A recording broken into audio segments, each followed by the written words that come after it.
My name is Eve Kerwin, and what I am about to share with you is something that has haunted me since the moment it happened. It was on the morning of July 18th, 2021, a day that should have been like any other, a day where I woke up, said my prayers, went to church, and lived my life in the routine of faith and family. But instead, it became the day that changed everything.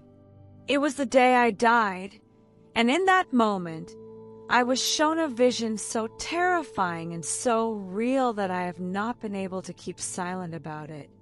Jesus revealed something to me about the future, about a time that is coming, sooner than we think, when the world will be forced to make a choice that cannot be undone, a choice that will determine not just survival, but eternity itself. I had always been a believer. I wasn't perfect, but I lived my life with conviction, striving to follow God's word as best I could. I attended church every Sunday without fail, led a women's Bible study, and did my best to raise my children with strong Christian values. I was the kind of person who tried to pray without ceasing, who turned to God first in moments of trial. My faith had been my rock, my foundation. But I had no idea that morning when I woke up that my faith was about to be tested in a way I never imagined. I woke up early, before my alarm even had the chance to sound. The sun was barely peeking over the horizon, its soft light filtering through the sheer white curtains of my bedroom. Everything outside was still. The world had not yet stirred, but there was something unsettling in the air. I felt a strange weight in my chest, an unease I couldn't quite put into words. It wasn't fear, exactly, but it was something close to it. A whisper in my spirit telling me that something was coming, something I wasn't prepared for. I tried to shake it off, telling myself it was nothing more than exhaustion. Lately, I had been feeling drained, mentally, emotionally, even spiritually. My responsibilities as a mother, wife, and community leader weighed on me, and though I loved my church and my family, I had been feeling an emptiness I couldn't quite explain. I told myself that maybe I just needed more rest. Maybe I needed to pray more. But deep down, I knew it was something more. That morning, I went through the motions as I always did. I got dressed, brewed my coffee, and grabbed my Bible, sitting down at the kitchen table to do my daily devotion. My husband, Michael, had already left for work, and the house was quiet except for the faint ticking of the clock on the wall. As I opened my Bible, that strange unease returned, stronger this time. It was as if an unseen force was pressing against me, urging me to pay attention, to listen. I tried to ignore it, focusing on the words in front of me. "Fear not, for I am with you. Be not dismayed, for I am your God. I will strengthen you. I will help you. I will uphold you with my righteous right hand." Isaiah 41 verse 10. I closed my eyes, letting the verse wash over me, trying to let its comfort sink into my bones. But I couldn't shake the feeling that something was wrong. I had no idea that within just a few hours, those words would take on a meaning I never could have understood before. At church, the atmosphere was warm and welcoming as always. People were smiling, greeting each other with hugs and handshakes, the sounds of hymns filling the sanctuary. I sat in my usual spot near the front, hands folded in my lap as I listened to the pastor's sermon. It was a powerful message about standing firm in faith, about trusting God even in times of uncertainty. I nodded along, whispering amen under my breath, but the entire time, that feeling of unease never left me. It sat heavy on my chest, a gnawing awareness that something was coming, something big. As the pastor wrapped up his sermon, I felt a sudden, sharp pain in my chest. It was so intense that it knocked the breath from my lungs. I gasped, clutching my chest, my vision blurring as the church around me seemed to tilt and spin. A cold sweat broke out across my skin, and my limbs went numb. I tried to call out, to tell someone, but my voice failed me. Panic surged through me as my body betrayed me, as the world around me darkened. I remember falling, collapsing against the pew as everything faded into a void of nothingness. The last thing I saw before the world disappeared was the stained glass window above the altar, a radiant depiction of Jesus with his arms outstretched. But his eyes weren't just gentle. They were filled with sorrow. And then, suddenly, I was no longer in my body. I was floating above the congregation, watching everything unfold from above. It was the strangest sensation, like being weightless, untethered from the physical world. I could see everything so clearly, the panic on people's faces, the way my best friend Sarah leapt from her seat, her hands flying to her mouth in horror. The pastor had stopped speaking, his face drained of color as he rushed toward me. Someone shouted for an ambulance. My husband, who had just arrived at the back of the church, was running down the aisle, his expression frozen in disbelief. And there I was, my body, lifeless, sprawled across the pew. My lips were slightly parted, my hands limp, my skin pale. It was surreal, watching my own death from a distance. But what struck me most was the absolute lack of fear. I didn't feel pain. I didn't feel sorrow. There was only a strange, eerie calmness, as if I had been removed from the weight of human emotions entirely. Then, before I could process what was happening, I was pulled away. It was sudden, forceful, like an unseen hand had grasped me and yanked me backward. The church, the people, my body, they all vanished in an instant, swallowed by darkness. I had no control over where I was going, no say in what was happening. I was being pulled through an endless tunnel of blackness, deeper and deeper into a void so vast and infinite that I felt like a speck of dust in a storm. Panic surged through me. Where am I? What is happening?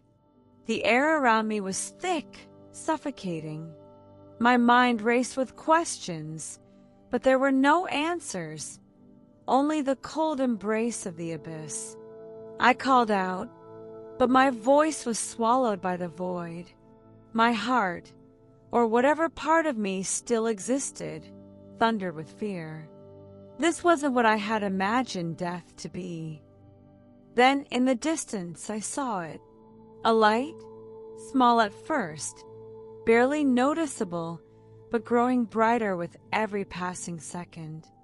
The darkness recoiled from it as though in fear, and the moment it touched me, warmth flooded through my being. It wasn't just light. It was alive. It carried within it a power I could barely comprehend, a love so intense it made my soul tremble. And then, within the light, I saw him. Jesus. I didn't need anyone to tell me who he was. My soul recognized him instantly. He stood before me, clothed in a robe of pure white, his presence radiating an authority so overwhelming that I fell to my knees without thinking. His eyes, oh, his eyes, held eternity within them. They saw everything, knew everything, yet they were filled with nothing but love. I wept, every sin, every doubt, every time I had chosen comfort over obedience flashed before me. I felt unworthy, small, as though I didn't deserve to be in his presence. And then he spoke my name. "Eve," he said, his voice like the rolling of distant thunder, yet gentle as a whisper. "I have brought you here to show you what is to come." At his words, the light around us shifted, and suddenly I was no longer in that endless void. I was standing on solid ground, but it was unlike anything I had ever seen before. The sky above was dark and swirling, as if a storm was approaching, but there was no wind, no rain, just a suffocating silence that filled the air with an unbearable heaviness. I turned my head and gasped at what lay before me. A city stretched out in the distance, but it wasn't the kind of city I knew. The buildings were sleek, metallic, towering over the streets like silent sentinels. There was something unsettling about them, something unnatural. And then as I looked closer, I realized what was missing. There were no signs of life. No laughter, no chatter, no music. Just a dull, lifeless hum, as though the entire world had fallen under a spell of silence. Jesus stood beside me, his expression grave. "This is the world after the mark," he said. His words sent a shiver down my spine. As he spoke, the scene shifted, and I saw people, thousands of them, moving through the city like shadows. There was no joy in their faces, no individuality. Each person carried the same vacant expression, their eyes void of light, as though something within them had died.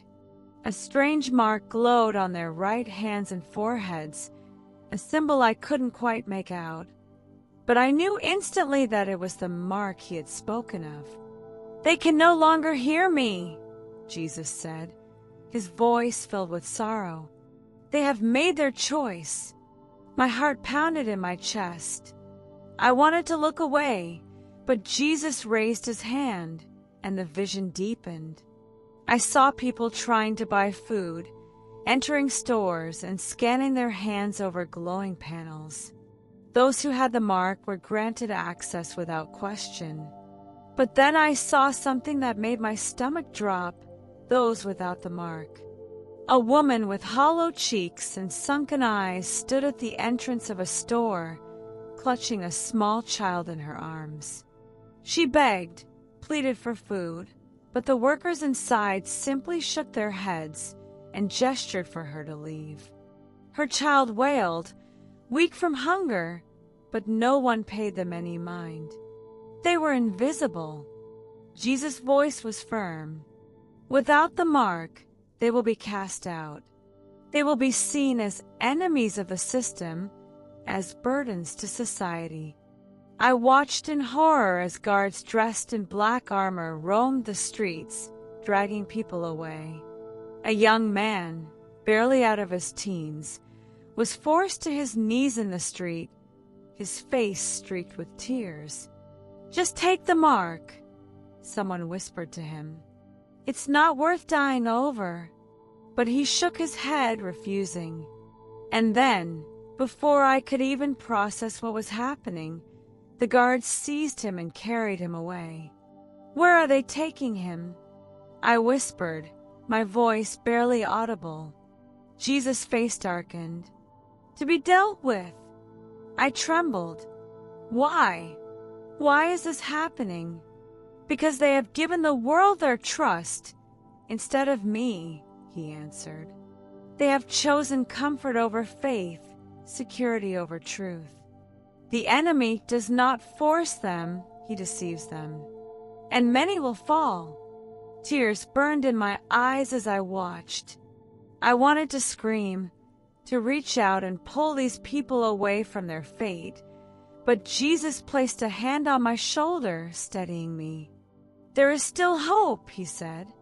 The vision shifted again, and suddenly I was no longer in the city but in a dense forest, hidden away from the world.